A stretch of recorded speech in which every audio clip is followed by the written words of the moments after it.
Story king में आपका स्वागत है। नए नए वीडियो देखने के लिए चैनल को अभी सब्सक्राइब करें। शिवलिंग पर जल कैसे अर्पण करें? शास्त्रों में कहा गया है कि शिव कृपा पाने के लिए पूरे नियम से शिवलिंग पर जल अर्पित करना चाहिए, क्योंकि जल धारा भगवान शिव को अत्यंत प्रिय है और नियम से इसे शिवलिंग पर चढ़ाने से भक्तों की सारी मनोकामनाएं पूर्ण होती हैं। किस दिशा की ओर चढ़ाएं जल? शिवलिंग पर जल उत्तर दिशा की ओर मुंह करके जल चढ़ाएं, क्योंकि उत्तर दिशा को शिव जी का बायां अंग माना जाता है, जो माता पार्वती को समर्पित है। इस दिशा की ओर मुंह करके जल अर्पित करने से भगवान शिव और माता पार्वती दोनों की कृपा दृष्टि प्राप्त होती है।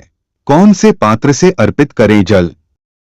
शिवलिंग पर जल अर्पित करते समय सबसे ज्यादा ध्यान में रखने वाली बात यह है कि आप किस पात्र से जल अर्पित करें। जल चढ़ाने के लिए सबसे अच्छे पात्र तांबे, चांदी और कांसे के माने जाते हैं।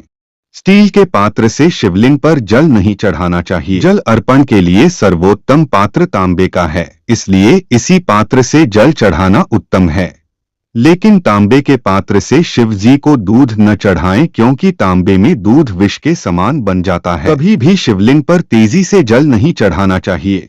शास्त्रों में भी बताया गया है कि शिव जी को जल धारा अत्यंत प्रिय है, इसलिए जल चढ़ाते समय ध्यान रखें कि जल के पात्र से धार बनाते हुए धीरे से जल अर्पित करें। पतली जल धार शिवलिंग पर चढ़ाना ज्यादा उचित रहता है। बैठकर चढ़ाएं जल। हमेशा शिवलिंग पर जल अर्पित करते समय ध्यान रखें कि बैठकर ही जल अर्पित करें। यहाँ तक कि रुद्राभिषेक करते समय भी खड़े नहीं होना चाहिए। खड़े होकर जल चढ़ाने पर शिवजी के ऊपर जल गिरने के बाद हमारे पैरों में उसके छींटे लगते हैं, जो सही नहीं है।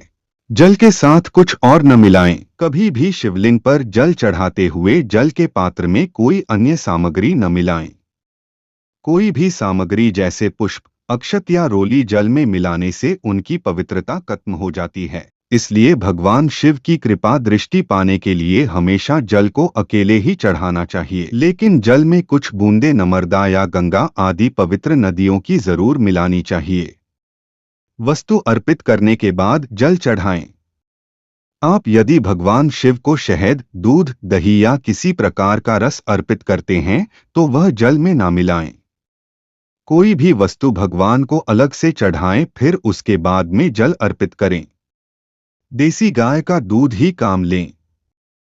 शिवलिंग पर केवल शुद्ध देसी भारतीय गाय का कच्चा दूध ही चढ़ाना चाहिए, अन्य प्रकार का दूध बिल्कुल भी ना चढ़ाएं। अगर ये हमारी वीडियो अच्छी लगी हो तो हमारे चैनल को सब्सक्राइब करें और बेल आइकन को जरूर दबाएं। वीडियो पूरा देखने के लिए आपका बहुत बहुत धन्यवाद।